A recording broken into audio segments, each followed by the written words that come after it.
Hey all, welcome back to the Let's Talk About Things podcast. This is episode number 5, and we're talking about a highly requested topic, what it means to be a Proverbs 31 woman. And this must be a topic that is shaking some things up in hell, because we have had every obstacle hit us today. We are finally pressing record and getting down to it, but we broke a mirror right before we were about to start filming. Lacey spilled chocolate protein shake all over her t-shirt. What else happened? Oh, we sucked up the microphone with the vacuum because we were vacuuming up the glass shards from the broken mirror. Let me tell y'all, the fact that we've hit record and we're sitting here is kind of a miracle. Yeah, and we just look at it as, in instances like that, the devil is obviously trying to prevent people from hearing this message. So we hope God speaks through us and to y'all, and hopefully no more interruptions. Yeah, so like I said, we're talking about what it means to be a Proverbs 31 woman, and that comes literally from the book of Proverbs, chapter 31. It starts in about verse 10. So if you've got your Bible and you want to reference that, that's where we're at in the Bible. And if you don't, if you're driving or you're listening to this please via don't open it up if you're or driving. doing other things, we're going to break it down verse by verse, and you can always come back and look at it later. And by the way, side note, if you can see us, Lacey's got her pumpkin spice protein shake here on the table. We also filmed a little how-to video for that, so be on the lookout for that for those of you that asked for it. But anyway, we're going to get into Proverbs 31. We're going to try to break it down the best that we know how and the best that we understand it. Are we claiming to be shining Proverbs 31 woman examples? Absolutely not. But this is our understanding of it. So, a little historical background. Proverbs 31 is actually what's called an acrostic poem. Do y'all ever remember in middle school when you had to write a poem using your name? Like, for example, Holly, I would write Holly from top to bottom, and each letter started a line in that poem. That is exactly what this is. Proverbs 31, starting in verse 10, starts with the Hebrew alphabet, and it's a poem using the entire Hebrew alphabet. I don't speak Hebrew, so I can't tell you what those letters are, but that's kind of cool to know that it is a poem. It's poetry. It's literal poetry, biblical poetry. So that is really cool. And the other thing to know about this is that the Bible, they're pretty sure a man named Lemuel, we had to look up how to pronounce that, Lemuel, wrote this, and it is said to be something that, he's a king, and it's said to be something that his mother told him, because Proverbs 31 verses 1 through 9 are the attributes of a good king and a good man, but then in verse 10 is where his mother's telling him all these amazing attributes of a woman, a Proverbs 31 woman. And it's an aspirational list. It's not something that most women can ever hope to achieve all the time. It's just something to aspire to, something to shoot for. And I don't know if I had any other... do you know with King Lemuel, so fancy, maybe King a little bit of history, isn't he also sometimes biblically they think that he might be King Solomon? There's a little bit of that going back and forth for those that may not know who's king. The scholars debate it. What I've kind of read is that some scholars think he could be King Solomon, which we just had a dog burst in. I'm telling y'all, Satan doesn't want this podcast happening. He's tried everything. But anyway, some scholars think that Lemuel, King El, is King Solomon, who is, I believe, the son of King David and Bathsheba. Yeah. So there's speculation that his mother, who's telling him this advice, is maybe Bathsheba. Which there's an interesting history with King David and Bathsheba. We don't have to get into all that, but other scholars think that he could be King Hezekiah. Take it for what you will. Apparently, whoever's writing this, his mother gave him this wisdom. So it's wisdom from a mother, and this passage is actually supposed to be like Proverbs 31 woman is supposed to be wisdom personified. Like if you could take wisdom and create a person that exemplifies wisdom, that is the Proverbs 31 woman. And I guess we are just going to kind of break this down as best as we know how. And there's Lacey's got kind of 10 attributes that you can really pin this portion of the chapter to describe what a Proverbs 31 woman or what Christian women should aspire to be. And before we kind of dive into that, the first line says, "Who can find a wife of noble character?" So that wife of noble character comes from the Hebrew word eshet shail, and I hope I'm not butchering that pronunciation, but it literally translates to woman of valor, so a warrior, which is really cool to think about. This isn't just some meek and mild lady, as much as it might sound like that. This is a woman of valor, a warrior woman. So that's a really cool little tidbit.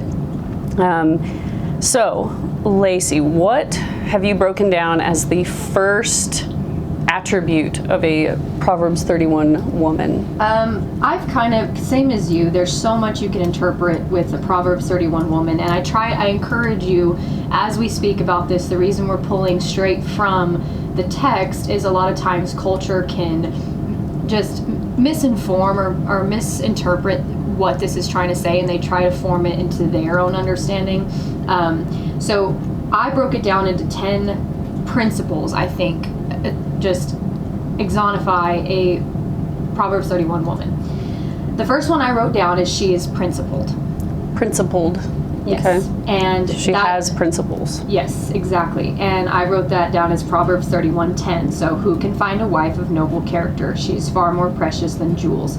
So from this, what we can find is, like you said, the warrior woman, but she's principled. She has a certain standard, and she has principles to her. She's a noble character. And I think that just, some of these are going to speak of themselves, basically. They're just going to be very self-explanatory, but just to kind of dive it in a little bit. To me, that kind of sounds like she's got integrity. Mm-hmm. She has good character. So that's pretty easy to kind of wrap your head around. Yeah. No it's a very surprises good there. First yeah, point we all have principles, we all have morals, we all should strive to have integrity and good character. So that's like, okay, I can handle that.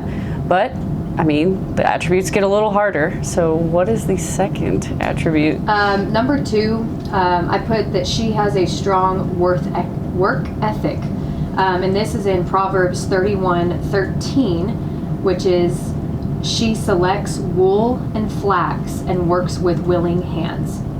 So with this, there's been a lot of, not only scripture, but even in some of the podcasts I've listened to about that, is they say that there's a lot of misinterpretation here, but when they say she selects wool and flax and works with eager hands, Proverbs 31:13, they're saying that she's not lazy. And I didn't necessarily want to use that term, lazy, because some people might take that the wrong way. I think it's a good term. Yeah, well, it is. I mean, you can, but I just put she has a strong work ethic. So that, and ladies, that doesn't just mean in your career. That doesn't just mean if you are a 9 to 5, 8 to 5, or whatever it is. They were talking as well in terms of a woman in the home, taking care of her kids. That's the hardest job in the world. The way I like to think about that, oh gosh, yeah, I've done both. I've done the high power career, and I'm now doing the mom thing, and I have interpreted that to mean, and this is just Holly's interpretation, like, don't be lazy wherever you are called, wherever God has called you to be, whether that is in a big career, whether that's being a mom, whether that's as a student, whatever it is in your life that you're called to be, don't be lazy. Mm-hmm. Put some good work ethic into it. Have some pride in your work. That's just kind of how I interpret that one. Yep, and that's why I said when she selects wool and flax and works with eager hands, obviously back then their work was very different, but she still was gathering to some degree and working and building with her hands. And you can think of that as physical, or you can think of that as a mental build, but just straight from scripture, I put for number 2 of a Proverbs 31 woman is she has a strong work ethic. So we've got, she's principled and she's got a strong work ethic. Yep. What's the third? For number 3, we're looking at Proverbs 31:18, which is she sees that her trading is profitable and her lamp does not go out at night. So to me, I put she's a good steward of her resources. She doesn't waste them. And kind of like a lot of women that I've met in my life, and even just some of our dearest friends, they're so intelligent with how they gather and they garden. They are the green thumbs of our friend group, and they just are able to nurture and take things from a very simple nature, or just a simple starting point, and turn it into a beautiful thing. And if you are like me, ladies, and you can't keep a cactus alive to save your life, and some of these like au naturel, womanly, homemaker type of things are just not your vibe, that doesn't mean that this doesn't apply to you. You can steward whatever it is you've been given well. Yeah. It doesn't matter if your house is super fancy, your car, whatever it is you've been given, do you steward it well? Do you steward your money well? However much you have or however little you have, do you use that in a way that is practical, is responsible, I guess is the word? Do you use it to help others? How are you stewarding what God has given you? And a Proverbs 31 woman stewards it well. So that is number 3. So she's principled. She, what was your second one? She has a strong work ethic. Strong work ethic. And she's a good steward of her resources. And another one, kind of jumping on what she was saying, what Holly was saying, Joyce Meyer, whom we absolutely love, and we have been watching since we were little girls. Priscilla Shirer too, Jackie Hill. We can go on about all these beautiful women. But Joyce, one thing that I think I struggled with in being a Proverbs 31 woman on this particular one about being a good steward of your resources is, even though God gifted me the ability to do such cool things for my individual uniqueness, just much like you and much like every woman in the world, I was still doing that. Well, maybe I should try what she's doing and try to be like that. I want to be like that. And God said, no, I didn't call you to do that. I called you to use what I gave you, and you're not doing it. And that I think is a struggle for a lot of ladies. Is that's wonderful. They may see somebody that plants a beautiful garden and they have this gorgeous like vegetable of every vegetable you can think of. But God didn't call you to tend to a garden. He maybe called you to tend to art, or he maybe called you to tend to cooking. Like, you are brilliant when it comes to recipes. You are good when it comes to reading, or some women are absolutely brilliant when it comes to how they write and how they allow words to pour out of them. So each person has a unique attribute, and we just have to use that well. And I think with Joyce, when she was saying this in one of her ministries, was she had a neighbor who was tending to her tomatoes, and Joyce was, I want to be a wife that has a tomato garden. I want to do that. And so she did exactly what that woman did. She bought the same soil, the same fertilizer, the same tomatoes. She did everything that woman did as well. And Joyce's tomatoes never grew. They just were dying. That's me. Dying. I don't have a green thumb. Joyce was like, all right. And her neighbor, who was so sweet and friendly and had the most beautiful tomato gardens, gorgeous tomatoes, goes, hey, howdy, neighbor. How you doing? And Joyce goes, shut up, because she realized she's sitting there trying to do what this woman's doing, and God's looking at her going, I didn't call you to grow tomatoes. I called you to lead worship. I called you to do what Joyce Meyer is amazing at. And if you don't know who she is, I encourage you to look her up. But moving from the third one, which is, yes. And just a last point on that Joyce thing, that is something I've struggled with as a mom, and I'm getting over it now. But when I first became a stay-at-home mom, I was like trying to do all the cool stay-at-home mom things, grow this, bake that. And I'm handy in the kitchen, but it dawned on me, God was like, I didn't call you to do that. I've called you to be your daughter's mom, and you are exactly the mom she needs. So quit trying to do it like every other mom and do it your way, because that's exactly what she needs. So that's a good one So use your unique resources that God has given you and be a good steward of them. Yes. So number 4 that I wrote down is Proverbs 31:19. So we're still in 31, y'all. But we're on verse 19. In her hand she holds the distaff and grasps the spindle with her fingers. And another one that you can even look at is she extends her hands to the spinning staff, because I know some translations are different. That's what mine reads. She extends her hands to the spinning staff, and her hands hold the spindle. And I wrote down that she is capable and able. That's the translation I got from that. I like that. And as we're reading this, y'all, you may notice we're kind of skipping verses. I think it's because the verse Lacey's giving you is kind of the first verse in that chunk for that attribute. So you can keep reading and kind of use that as well if you're reading along. But what did you say? She is capable. She is capable and able. And like she said, we should have mentioned that. But when you're reading Proverbs 31, and then it'll say, "Who can find a wife of noble character? She is far more precious than jewels. The heart of her husband trusts in her, and he will not lack anything good. She rewards him with good, not evil, all the days of her life." If you read this, Proverbs 31 podcast simply could not be long enough. I mean, you could go on for hours about it. These are just top 10 things that I wanted to highlight for any woman, or even gentlemen, if you're watching, for your wife, your daughter, your girlfriend, whomever it is, sister. This is just something I think stands out the most to what King Lemuel, or whatever, King L's mother was trying to say to him. And then I will relate at the end some biblical scripture where God is calling us women to be certain things and women of God, but it also relates to exactly what she told him to do. So I'm just highlighting the 10 points that I think are going to really speak out. But please, please, please read this chapter. Yeah. You can dive into every single line. We are not biblical scholars by any means. No. We're just trying to help Christians who have been through it and read it, and this is our interpretation, and we're learning as we go. So what one are we on now? 5? Number 4 she's capable and able. And again, it's she extends her hands to the spinning staff, and her hands hold the spindle. So that means that when I wrote down she's capable and she's able, is even in times when we're tired or we don't feel like we are capable of certain things, we still have the ability. Or a Proverbs 31 woman is capable of doing certain things that they don't feel doing. Or in this case, that's one thing you can even break down with the spinning staff, and her holds her hand to the spindle. Her hands reach out to the poor, and she extends her hands to the needy. We're always talking about hands here, but we can also say metaphorically just her acts.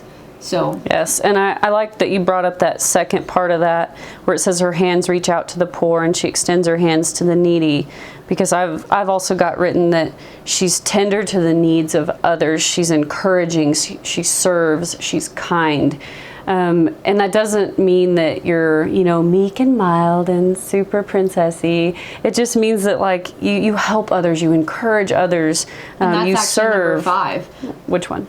What we just went into. Number 5 is Proverbs 31, verse 20. Her hands reach out to the poor, and she extends her hands to the needy. That one I put servant leader. Okay, so we skipped one. No, I mean we combined them. It's okay. So we're going from text to text here, and I kind of jumped around, but like Holly was saying with I put servant leader in that verse. I like that. Servant leader. Yeah, because her hands reach out to the poor. She extends her hands to the needy. She's not saying that, or the Proverbs 31 is not saying that you are kind of just everyone's slave and you're just you're cleaning up after everybody. You're just doing this. No, she willingly goes out and helps the less fortunate. She willingly goes out, extends her hand without needing anything in return. So to me, I looked at that as we're called as God's servants. I thought of it when I was reading it was, wow, we are God's servants, but we're called to be leaders as well. So I kind of just combined the words and came up with the servant leader. And serving others can be people really close to home, like my husband. Like, it is when I say it's my job to serve him every day, that doesn't mean I'm his slave and I bring him his coffee on a silver platter. Break that down for those in the marriage. Whew, that could be a whole podcast, which we could do. But just to kind of give them an idea. I mean, the Proverbs 31:11 that Lacey referenced earlier, the heart of her husband trusts in her. That means that as a Proverbs 31 woman, if you're married and you have a husband, your husband with his whole heart can trust you. He can trust you because you're principled and you have good character. He can trust you because you steward resources well. He can trust you because, what was another one? What was the third one? Second or third? Oh, that she is a good steward of her resources. She's capable. She's able. He trusts that because she does these things alone and solo and in an isolation, that when they're married and as husband and wife, again, we can go over this in another podcast, but essentially when you become married, you're one. But he trusts his wife. She's a woman of noble character. He will not lack he will not lack anything good. She rewards him with good, not evil. So we're not saying here that the wife just does whatever he says, y'all. That's not what it's saying here. It's saying that she submits to him because he trusts her to do what she's called to do by God for a woman, and he is doing hopefully what he is called to do for a man. And that is how, these are the ways that when I wake up every day and I aspire and I work towards these characteristics that we are talking about, that is part of how I serve my husband, is by working on my character and working on striving for these attributes, not by being his slave. I mean, that's not what this is about. This isn't saying you have to be a servant or you have to just and we'll get into submission on a whole other podcast. That's a whole thing. But that is one of the ways you serve others, is people close to your home, your children, your husband, your siblings, people you don't even know. Like, how are you encouraging people and being of good service to others? Because that's what we're called to do. And that was number 5, I believe. Yes, we're now on number 6. And I put Proverbs 31:21, which is, she is not afraid for her household when it snows, for all in her household are doubly clothed. This, most people would kind of read over, but I just wrote this down as she places her family first. That's what I read from this. I like that. And I also got, she's prepared. Like, that just sounds like preparation to me. She's not afraid of anything in her household for when it snows, like when harsh times come, when harsh winters come, even metaphorical winters. She knows everybody in her household has double clothes. Everyone's layered up. Everyone's protected because she has prepared. She's been a good steward of her resources. She's been good with her time. She's serving others. So she's not worried about hard times to come because she is prepared. So what are you doing in your life to be prepared for winters, metaphorical winters, for hard, harsh times? Are you preparing yourself spiritually, emotionally? Are you preparing your finances? Do you have a good savings account maybe? I don't know, whatever you think of as preparation. That verse just kind of told me, man, she's prepared. She's got this. Yeah. She's thought ahead. And I pulled out her family comes first because it just, to me, this Proverbs 31 woman, she's selfless. There's not a verse in here that calls her to do her first. It's always she's giving to others, not because she's not a doormat. She's not a doormat, exactly, but because of the woman that God has created all of us to become and to become stronger like. We are just, selfless is part of what we need to do. And a lot of times I struggle with that because it's like, well, I'm tired. I don't know if I want to go do that. Or I don't know if I help them, it'll take me away from this. But God's like, I didn't ask you if it pleased you. I'm telling you it's pleasing me, and you need to do as I tell you. So for this, it was and even if you continue to read, even when it says here that she's not afraid for her household when it snows, for all in her household are doubly clothed. She makes her own bed coverings. Her clothing is fine linen and purple, which has meaning as well. Her husband is known at the city gates where he sits among the elders of the land. She makes and sells linen garments. She delivers belts to the merchants. She's constantly gathering. She's constantly prepared. She's constantly trying to take care of others, and she's using her resources. She's using her hands. She's using her intelligence. She's using things that God has given her. Just like much of us, we all sit here and say, oh God, woe is me, or I'm struggling with this, I'm struggling with that. It sucks. The real world sucks. But how are you using what God has given you to fix those things? He gives you the tools that you need, but are you really using these tools? Yeah, and I also have written that verse Lacey just read where it says her husband is known at the city gates. I interpreted that to kind of mean people in town know her husband in large part because of her, because she honors the family name and she honors him well. So her husband is known because she is known and held in high regard. So everything you do is representative of your family. Our parents used to tell us that when they were little. Like, if you go out and act foolish, that's representative of us and our parenting. So when you go out there, you need to act like you've got some sense.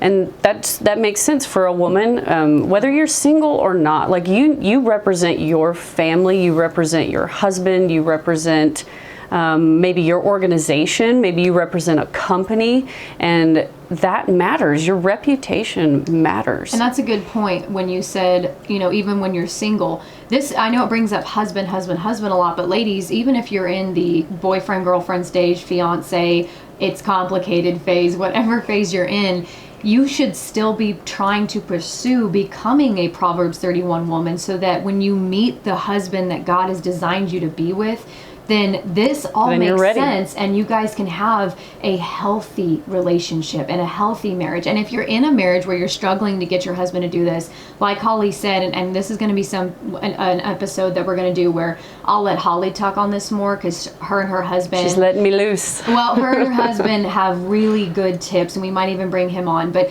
when we talk about a marriage, these are still some things you both can work on, and it's never too late. There's always things you can fix. Just try to read the scripture and interpret it the way it's saying, not what you culturally appropriate it to say. Yeah. Okay, number 6, she places her family first. And then I put number 7, she is strong in mind, body, and soul. And we're looking at verse 25, where it says, strength and honor are her clothing, and she can laugh at the time to come. So I just love that. I love that. So strength and honor are her clothing. Okay, we're not talking physical. And she can laugh at the time to come. Strength and honor is just what she wears every day. And so I just put strong in mind, body, and soul. So yes, body as well. God even talks biblically to take care of your health. Your body's a temple.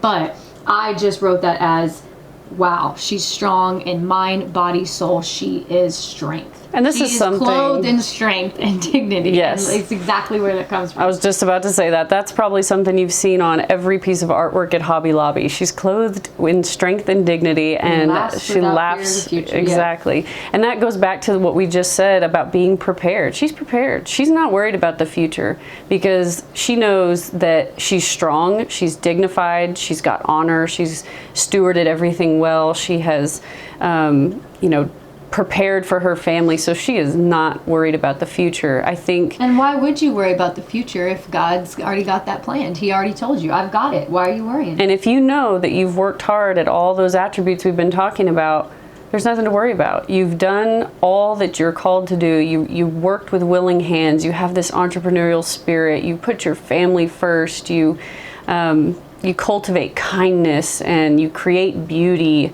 All of these things, if you've got all that going on, why worry? I mean, and I think anxiety and worry is so highly prevalent in today's culture, because in a lot of ways we've gotten too far from these types of attributes. We're pursuing the wrong things, when really this list that we're going through, that's what we need to be focused on. That's what's going to cure anxiety and worry about the future, is having these attributes be part of everyday life.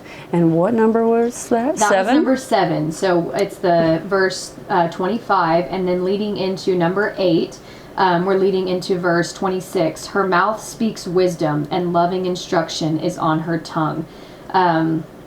That one is verse 26, right after 25, and I wrote down, she speaks with knowledge and understanding. And a lot of times as women, and I talk about this in my Bible study, girls, sometimes we're called to be quiet in certain times, but I've also learned that with becoming a Proverbs 31 woman, when you speak with knowledge and understanding, that doesn't mean you have to know everything. That just means that the knowledge and the understanding you do have of what you are given is, are you being wise? Are you being patient with it? But what I guess I'm trying to get at is, sometimes the most wise people are the most quiet. So they're understanding of other people, they listen to other people, they take in knowledge, they're open-minded when it comes to learning new things.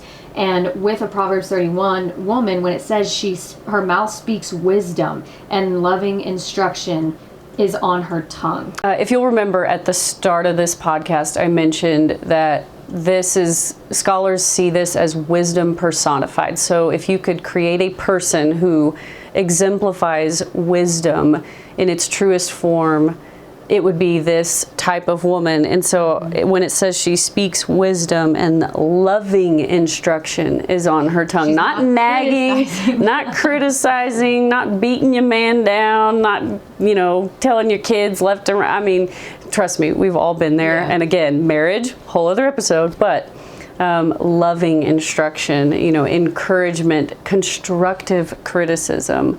Because how would you want somebody, especially in hard times, like she said, you wouldn't want somebody to put you down when you're really trying to be better or you're trying to get out of a dark, dark place. You don't want somebody telling you, get over it already, hurry up, why are you like this? Being just very self-deprecating and critical, and nobody wants that. So when you speak in love, a lot of times, even in a marriage, you have to look at it from a different perspective. You've already nagged your husband, you've already nagged your wife, you've already fought each other, you've bickered left and right. Did that get y'all anywhere? Instead, sometimes, like Joyce has said, ladies, you have to duck to let God knock your husband. So sometimes when she says loving instruction or being wise means holding your tongue, not doing anything, praying for your husband, being willing to just step back for a second and be wise enough to know he has to or she has to come to this on their own accord, but I'm going to just give the best advice and knowledge I can with love. Yes, as wives, we, again, at the beginning of this whole list, it says the heart of her husband trusts in her. How can he trust in you if he's worried about every time you get with your girlfriends, you're talking bad about him? You got to think about that. Like, how do you talk about your husband when he's not around? Can he know full well that when you're talking about him, it's nothing bad? It's nothing bad. Can he trust in you? And it says she rewards him with good all the days of her life. Not just the days you feel like it. Not just the days he's behaving and doing what you told him to do. It's all the days of her life. So that loving instruction, that wisdom, that knowing when to speak and when not to speak, that is so hard sometimes. Knowing when to give it to God and let him handle it, even when you are at your wit's end. That's exactly when I think you would need to. And again, we'll let you loose on a podcast about that with marriage. We'll do a marriage podcast. Or if y'all are watching and you're in a marriage that you're struggling with, or you're about to get into a marriage, leave some comments about tips and everything else, and we'll add them in there. I have so many war stories and battle scars about marriage, and I hope that episode is going to help somebody make marriage a little easier for somebody. You can use, what I've got to kind of make your marriage easier. And single ladies, pay attention. Yes, absolutely. So, which one are we on now? So the number 8 was she speaks with wisdom and loving instruction on her tongue. But then number 9 is from verse 27, and it says, she watches over the activities of her household and is never idle. I wrote from that, and I love this because it is so hard, she is self-disciplined. Oof. So I'll read it again. She watches over the activities of her household and is never idle. What is idle? The devil's playground. Yes. Idle hands are the devil's playground. Yeah. So she is self-disciplined, meaning, ladies, that's not saying that when you're watching over the activities of your household and all these things, she's being so self-disciplined with how it could be caring for her kids, it could be caring for her husband, it could be many aspects. You don't have to look at it super concrete, but she's so self-disciplined, she's able to have restraint towards certain things versus temptation. She's having restraint with sin. And even if, like you said, the devil's playground, if she's tempted, if there's certain things coming at her, she does not crumble. She stands firm. She's disciplined. And I just love that, because discipline is not always coupling with motivation. You don't always have to have motivation to have discipline. You need discipline, and the motivation will come. And it ties back into that good work ethic, that not being lazy, not being idle. And that's not saying be a busybody. I think busyness can be a bad thing at a certain point, but it's staying attentive to what God's called you to attend to. And like Lacey said, this is describing a woman in biblical times where a woman's role was largely in the household and in service of her family. You can still apply this to modern day life, because I know a lot of women aren't married, don't have kids, but that doesn't mean that this doesn't work. Whatever God's given you to steward, whatever He's given you to work with, whether that's your career or anything that you can think of, do you do it with, self-discipline, like Lacey said? Do you do it with good character? Do you do it with not being lazy? That's terrible English, but you get my point. It doesn't just apply to wives and moms, because Lacey's single, so she can apply all of this the same way I can. All of these are good attributes for a woman. And one thing I did want to note that is like huge is I took this to, I tried to look at all of this and say, okay, where do I start? This is a heavy list. Like, where do I start with all of that? And before I keep talking, have we gone through all 10? Nope, we were on 9. Then I'll save that. Go ahead. So number 9 was she's self-disciplined. Okay. And again, that is, I think, so important when you can self-discipline and you can restrain yourself and you can follow the word of God and you can follow what God is calling you to do, even in the temptation and the sin. And I've fallen short. All of us have. And it's funny because I want women to understand this, and men. I have literally been in a situation where I was tempted and I knew the devil was tempting me and I could feel it. And I was crying out to God saying, God, help me avoid this situation. Help me, just please come into my heart and help me avoid it. And it is a battle. It is an absolute battle. So if you're going through that and you're struggling with either it's sexual sin or you're struggling with temptation from certain types of, it could be alcohol, okay? It could be drugs. Let's just get into it. There have been situations where you can sit there and say, oh, but this feels good. Well, of course it does. But it's so fun and all this stuff. Of course but it if is. you can restrain and ask God in the midst of that, while it's happening, and you cry out and you say, God, please help me get through this. Block every evil that is coming my way. I'm not kidding. I have had that happen to me. And when I actually fight it and I succeed and I do as God told me to do and He prevents something from happening, it is the most rewarding feeling. It's like, look at that growth. Look what you just did. That is incredible. You walked with the Lord. Now keep in mind though, because I've fallen short sometimes even knowing it was a sin, and I cannot stress this enough. You cannot be hard on yourself with that. God still wants you to go to Him. He still wants you to ask for forgiveness. He still wants you to try and do better. We're not asking you to be perfect. He's not asking you to be perfect.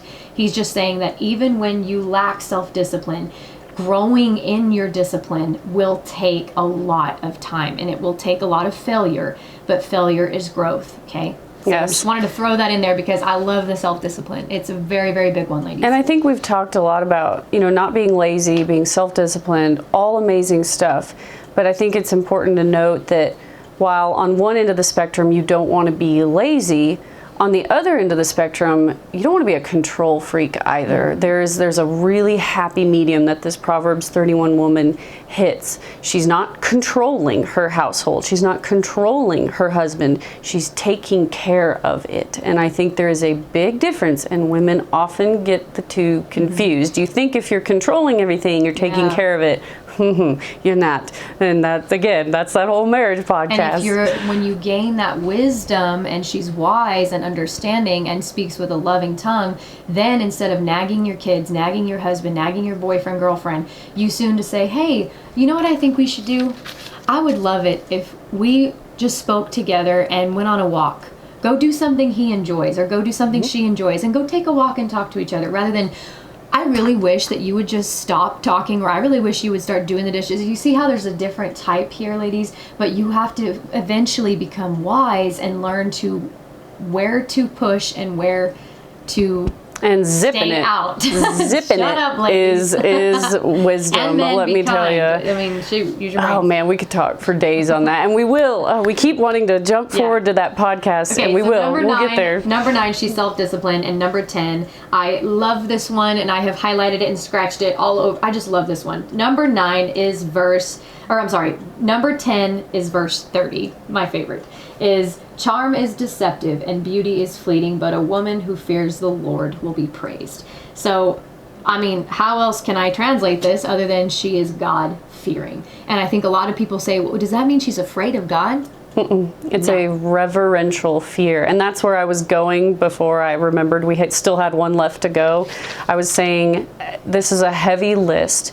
And I truly believe that you can pin all of these attributes with starting with fear of the Lord. I feel like all of this, if you do nothing else, start with fear of the Lord. But and what does that mean? Because some people might think, well, are you asking me to be afraid of God? Are you asking me to be scared of him? What is being a God-fearing woman or man mean? I think it's not what you would typically think of when you hear the word fear, being frightened or scared or in terror of.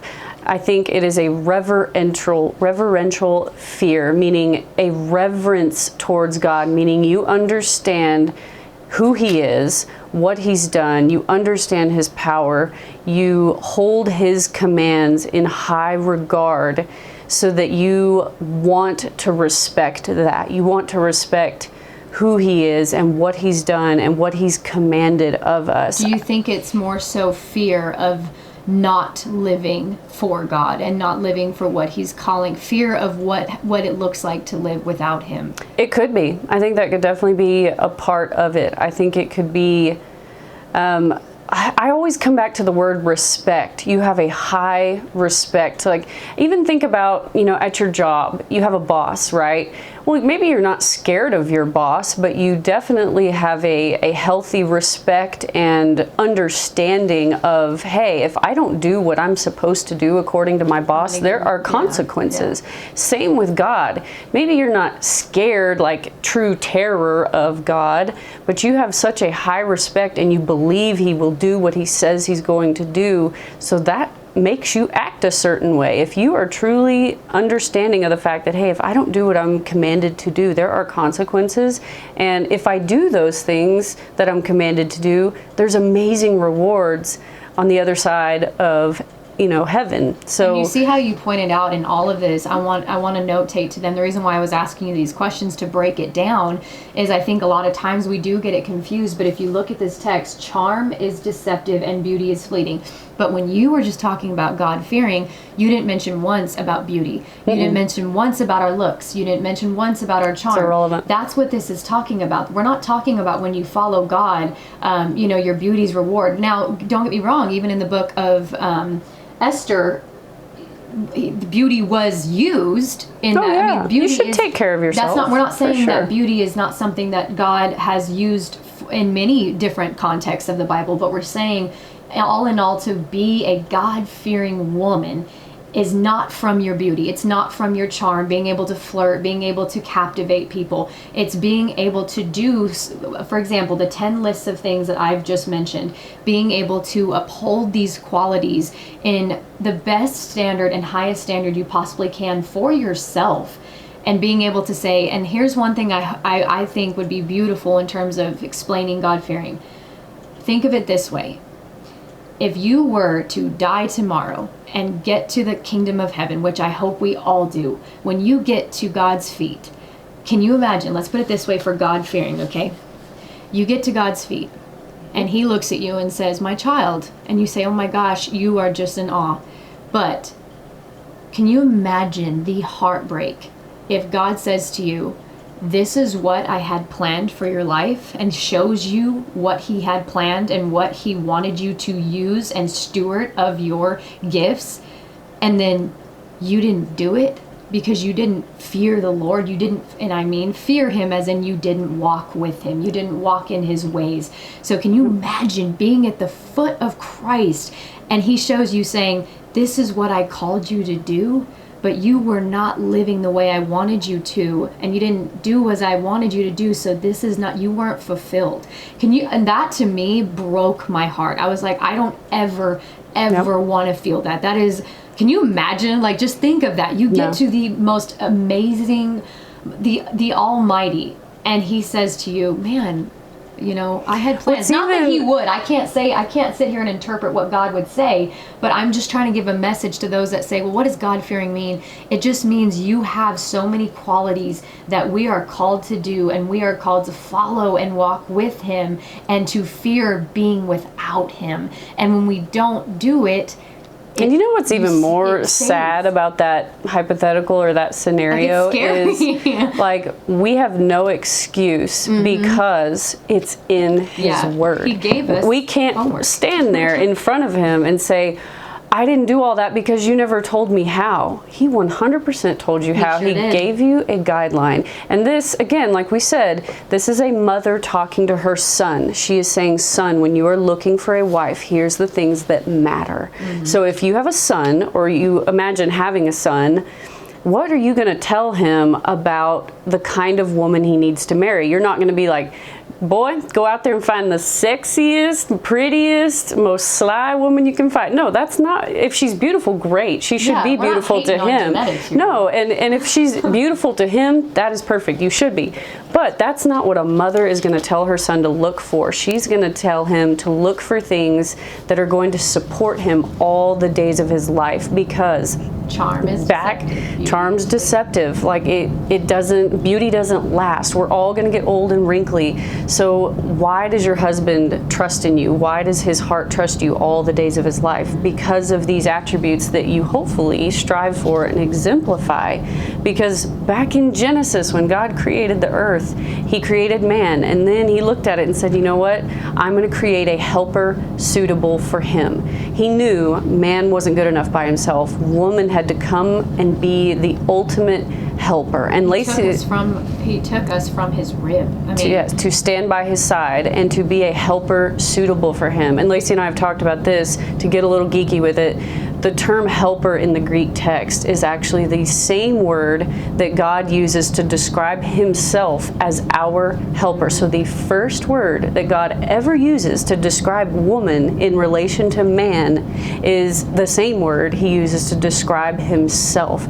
What an honor that God we get to describe ourselves. Women.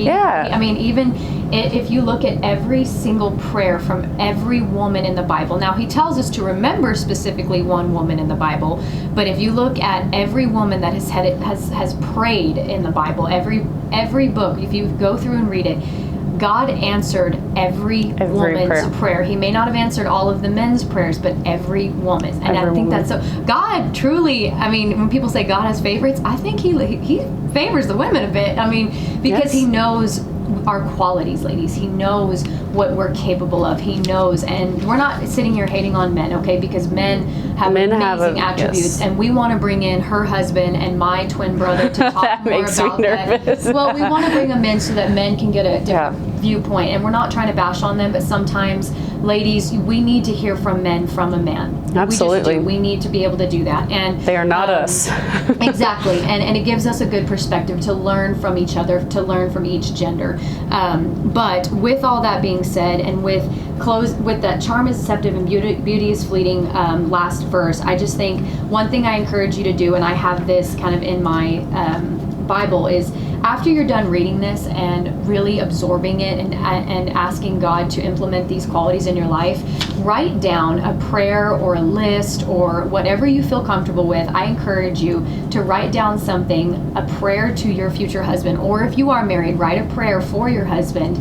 I encourage you to write it and keep it in here, because I wrote this almost a year ago, and every time I come back in here, it hasn't changed. Everything that I've asked for in this prayer for my future husband, I leave it in here and I give it to God, because I know that he's building me up to be a better Proverbs 31 woman while he's preparing my husband so that we can be a good team. But sometimes it just takes a little bit of reminder that, hey, we need to start praying for our husband, for our wives, for our future spouses in order to become one. And men, if you're still listening, if you're still with us, go to Proverbs 31 verses 1 through 9, and it talks about the good qualities of a man and of a king. And ladies, read that too. Yeah, read that. Read that when you're thinking about dating a guy, or thinking about, man, could this guy be the one? Go back to the Word. Go back to all the things in the Bible that says are good qualities in a man and good things that God God sees in men. And if your dude isn't even coming close to any of that, you might need to reevaluate some stuff. What's really cool about that is I was told sometime that even in the Proverbs 31, 1 through 9, when it talks about what his mother was teaching, what should I say, my son of my womb, don't spend your energy on women, on your efforts of those who destroys kings. All of these, you can kind of interpret it how you how you want, but again, just try to read it first. Just read the text, just read it. Don't try to sit there and say, well, I think this is telling me this. Read what it's saying and then dig into truly what it's meaning. We're not saying some of this stuff is very metaphorical when they talk about certain kind of hands or trinkets or anything like that, but we encourage both genders to read these because I think that's kind of the barrier. On it. Yeah, the barrier, there shouldn't be a barrier. It should be we try to understand each other by listening to each gender's side. And take it a piece at a time. This is an overwhelming ideal list, like that no woman ever measures up to all the time. No, and it's an everyday It's battle. Overwhelming. It's every day. So take it a piece at a time and give yourself grace as you're aspiring to these things, and try to figure out how it applies to your life. Even if you're not a mom, even if you're not a wife, it doesn't matter. It applies to every female on the face of the earth. And like I said, my Bible's got these cool little study things, but like I said, if you're overwhelmed, start with fear of the Lord. Try to understand what that means. Try to ask yourself, do I truly believe God is who he says he is and that he'll do what he says he's going to do? Do I, in a way, fear consequences for not doing what the Word has called me to do? Or do I just think, God will forgive me? You know, which is true, but again, that's a whole other podcast. But my Bible kind of has this cool thing. It says, whatever virtue we have will grow naturally out of our dependence on Christ. So if you fear the Lord, depend on him for everything, these characteristics will grow. Like if you just keep leaning on him, leaning on his help, leaning on his word, these things in you, even if you fall short in one of them or all of them, you're going to. Short, but please Absolutely. Don't give up. I say this because I have fallen short. She knows I fall short many times because sin and temptation is real, y'all, but that doesn't define you. It's hard, but please don't give up. Please keep chasing God. Sometimes the reason why you fall is because you have such a calling on your life and the devil doesn't want you to have it. So becoming a Proverbs 31 woman is going to shed old layers of you. It's not going to be comfortable. It's not going to be fun, but it is going to be so worth it on the other side. And every single day is a growing battle, but you have to push through. I encourage you to constantly go to prayer, constantly just meditate in the Word. And practically speaking, start with the small things, because if the Bible tells us if you can be faithful in the small things, then you can be faithful in the big things. So you're thinking, oh my gosh, there's this huge list. Where do I start? Be faithful in little things. If you have good integrity and good moral character, that can be something as simple as putting the shopping cart back in the shopping cart return area. That's having good character and good integrity. Or if you decide when you're shopping around that you no longer want an item, put it back where you found it. How about that? Like, start with the small things. And someone's going, oh man, I always just put it back wherever I am. With self-discipline, ladies, I think it can start with, who do you surround yourself with? Mm-hmm. Start with your friend group. Or start with that man that you shouldn't be texting, or start with that person you need to not hang out with. Or like I said, how are you talking about your husband with your friends? Yeah, can he trust that you're not talking smack? Yeah, these just the top 10 that I wrote was just something that I've also meditated in myself, and I've really Why don't you list them again, 1 through 10, just read them all so that anyone, write this down. We'll kind of, I'll just make this a little bit simple. I put the 10 things that I pulled from a Proverbs 31 woman, and I'd really encourage y'all to read this. We'll start with number 1 again. Number 1, she is principled. Number 2, she has a strong work ethic. Number 3, she is a good steward of her resources. Number 4, she is capable and able. Number 5, she is a servant leader. Number 6, she places her family first. Number 7, she is strong in mind, body, and soul. Number 8, she speaks with knowledge and understanding. Number 9, she is self-disciplined. And number 10, she is God-fearing. So that number 7, I must not have heard right the first time around. She is strong in mind, body, and soul. She is clothed with strength and dignity. She can laugh without fear in the future. I liked that because I must not have listened the first time around. That kind of stuck with me. Maybe that's something I need to meditate on. Strong in mind, body. Hey, take care of your health, ladies. That's part of this. Like, you're no good to anybody if you're not physically well. And we understand that with this, because when I first read this and I was learning how to become a Proverbs 31 woman, like Holly was saying, it can get overwhelming. It can get very overwhelming, because you probably just read that list, or you heard that list and you were thinking, oh my gosh, that's a lot. That's not me at all. You're asking me to be that, but gosh, there are days I'm tired. There's days I'm upset. There's days, there's days that we're human. God knows that. It's okay. Like, he knew that. That's why he died, y'all. And so when we're talking about being a Proverbs 31 woman and what it looks like, the reason why we ask you to go to the text and we pulled it out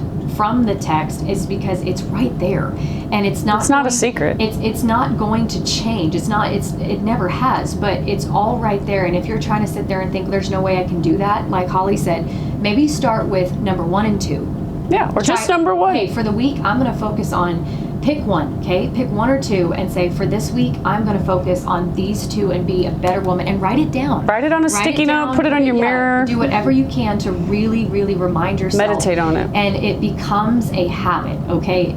Start creating a habit of becoming a Proverbs 31 woman. And one thing I will also leave with, something that I found 3 to 4 years ago in Lubbock when I moved and I was in a dark place. This book, and I've got one too for you. I cannot share this enough. I got it at Barnes & Noble. You can get it on Amazon. It's by Donna. I want to say it's Parto or Patau. I'd go with Parto, but it's called Becoming the Woman God Wants Me to Be, a 90-day guide to living the Proverbs 31 life. And to just kind of break down what this is each day, when I started this, it's a day by day. It goes through chunks of the passage and asks you to memorize the chunks of the passage every day. It'll tell you to write it down, put it in your car on your way to work, put it in your mirror, and when you're getting ready for your day, or as a mama, put it wherever. And when she'll tell you in here to memorize these scriptures, and you're thinking, why is she telling me to do that? Well, at the end of the day, she will say, okay, now I want you to write down for today,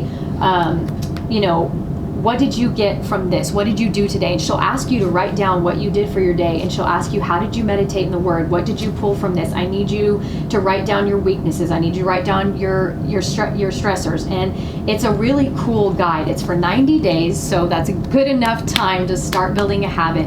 But if you're like me and you sometimes need something to be more of a guide, you need something a little bit more physical, I really encourage this one. This had so much spiritual guide, and because I was brand new to even what a Proverbs 31 woman was, this really broke it down. Okay, and there's a reason. We'll attach a link to it. So yeah, we'll put that in there. And the reason it's important to memorize scripture is not so that you can impress your friends or whatever, but when you write it in your mind and in your heart, it starts to speak to you. And I can give a concrete example before we leave. Like, I'm an early riser naturally, right? Well, there was a day a couple weeks ago where I was just grumbling to myself as I woke up at 5 o'clock in the morning, and my husband is still snoring soundly, and the baby's asleep, and the dogs are asleep, and I'm sitting there bitter to myself thinking, why do I always have to get up? Why am I always the one up early? Why am I always the one doing the chores first thing in the morning? And I swear it is like God spoke to me and quoted Proverbs 31 15, where it says, she rises while it is still night and provides for her household. That echoed in my head so loud and stopped me in my tracks. I was like, Holly, shut up. Get over yourself. Like, you're rising while it's still night. You're providing for your household. That is honorable, and that's a reason your husband trusts you and your children trust you. So ladies, get out of your own way sometimes. Ladies, like she said, memorizing the scripture, it's not to regurgitate. It's not so you can pass a test. It's nothing like that. Mm-hmm. It should be something that becomes so accustomed to you that it's almost like it bleeds with you.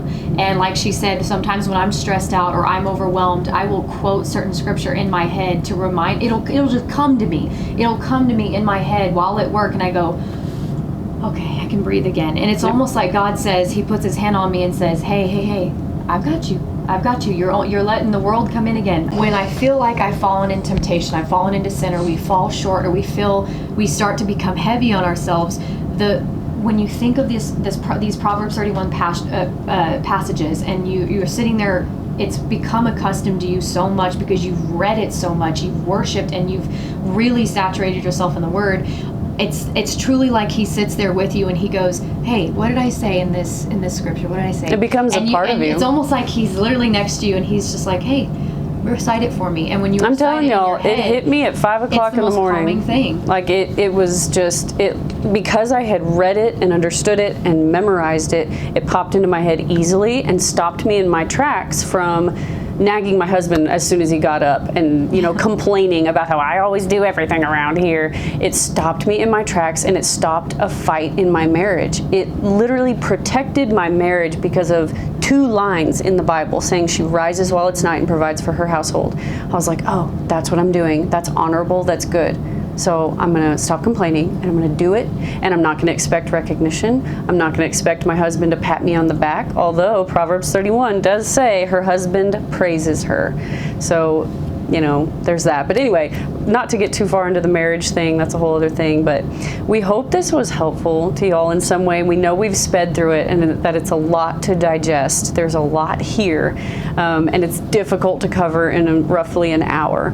But we hope that something has been helpful, or maybe it just made it make more sense to you, or gave you some place to start in your own understanding of it. Check out that book that Lacey just mentioned. I might save the book I've got for our marriage episode because it could really help there. If you have questions and you're still kind of confused, or you're like, okay, I understand a few of this, but I don't understand why the Bible says to do this, and that's not fair because guys, or I've just heard this from women left and right, is, well, it's not fair, it's not this. Ladies, it's because we're created to be different. It's right here. We have been created separate and different from men, but yes, we are created with different qualities because we are divine in and of ourselves. So like she said, I encourage you to just start with little things here and there. Make a list, go through it. I encourage you to read Proverbs 31, read it, write your own notes, but then I encourage you to pull out 10 things that you think it was telling you to be better at, or what is it calling you to do from the text. Okay, I encourage you to do that. Start there. Make your own list. Maybe, like I said, take 3 at a time and say, all right, God, we're going to conquer this for the next 2 weeks, and I'm going to work on this. But you better be prepared, because much like we said, when you start to get closer to God, the devil is like, hold on a second. So keep going, keep pursuing it, keep reading. And if you have any questions, please leave them in the comments. Yes. Please send us direct messages if you want. We read them. We try to get to y'all and help in every way we can. But like she said, the Proverbs 31, it is so beautiful. It is so awesome. Amazing to absorb. And I truly think as women, if we start to adapt the lifestyle that we are called to be, I can't even express the type of growth and the self-discipline and the love that you start to exemplify. It's really cool. And just remember, ladies, this is a really cool thing because it calls you Eshet Shail, woman of valor, a warrior. This is strength under control. Men are strong in an outward way, but women are strong in such an inward, calm, peaceable way. It's so cool when you can grasp that concept and realize, man, I've got a power and a strength and a control of that. It's so divine. That's the word I keep using, is we are created to be divine, ladies. And yes, our works may seem harder biblically, but there's a reason for it, and God has a reason for why he created us to be the amazing humans that we are. And again, we're not saying that men aren't as well, because they are, and we'll get into that at another time, because I can't wait for the marriage episode. We want men to be a part of this. We want to bring in the men in our lives that have really... If you're a single dude, is the lady you're looking at, does she have these qualities? Does she strive for these qualities? it applies to both. I mean, I think I'm about... excited to bring in my brother and her husband because they're on different spiritual paths, but it's such a beautiful journey to see for both of them. Both. So having both of their inputs for you gentlemen out there, it can probably help you if you're like, man, I go to church, or I kind of know about it, I grew up with it, whatever your story is. I think hearing it from a man might just help a little bit more. Absolutely. But also for the women that we have watching this, getting that perspective from a man will help them realize, oh, I didn't think of it that way. Because a man sometimes has a different perspective, and as women, we have to be wise and knowledgeable enough to hush and listen and take in what they're saying and really try it. We can work as a team here, y'all. And what we may do for y'all, ladies, is we may put a poll on Instagram where you can submit all your questions for men, and we might have the men in our lives really cool. answer them. These are men that we trust to have sound wisdom. Our brother's, really grown in his faith walk and in his life as a Christian, as a husband, as a dad. So he's got some really sound principles. My husband as well, even though he's kind of a newbie Christian, he still has good wisdom as well. So we might do that. Be looking out for that poll where you can, anything you want to ask a dude, I don't care how mundane it may seem, we might put that out there so that we can ask them. But we could talk about this all dang day. It's so hard to cut this off. Message us, whatever you feel comfortable with. We truly appreciate all of the requests. We actually have y'all telling us, hey, I would love to learn more about this. Please keep it up. We love that. We want to know what y'all want to hear. That helps us know where to go. And again, we're still just starting off. This is mainly just y'all, this is for us to help in every aspect of life. So keep them coming. We hope you dove into this and really appreciated it. Take your own practices, implement them every day, and we'll attach the book. And I would just like to point out that the devil did not win. We got this podcast recorded despite all the obstacles. I might have to throw my shirt in the washer. Yeah, she's got chocolate all over her shirt. You probably can't see it. And we will release the chocolate bone broth protein recipe as well. It's a quick video, but thank you guys for being a part of this. We know it's a lot to break down, but becoming a Proverbs 31 is a beautiful journey, and it is and we're on it with you. And we are learning every single day, and we encourage you to continue in your own walk and ask God to lead you in your faith. Thanks, y'all. We will see you in the next episode.